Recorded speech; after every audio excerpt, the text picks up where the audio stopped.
Iraq పైన పెను యుద్ధం చూడబోతున్నామా అంటే అవునన్నటువంటి సంకేతమే కనబడుతోంది.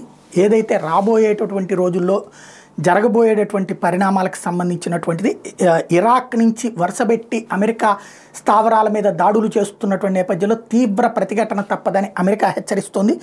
The Ain Al Asad air base housing US troops in Iraq has come under a fresh attack.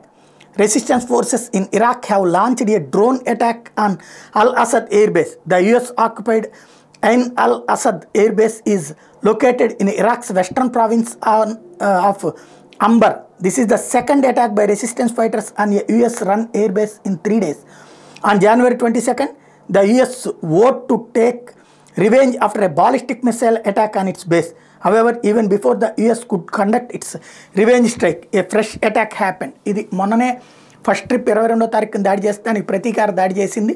అయితే అప్పుడు బాలిస్టిక్ మిసైల్తో దాడి చేసింది. ఈ దఫా డ్రోన్లతో దాడి చేస్తుంది ఇస్లామిక్ రెసిస్టెన్స్ ఫోర్సు.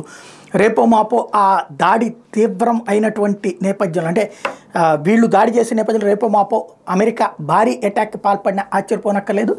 ఎట్లయితే మొన్న హౌతీ తీవ్రవాదుల మీద దాడులు చేసిందో అట్లాగే ఇక్కడ దాడి చేసినా ఆశ్చర్యపోనక్కర్లేదు.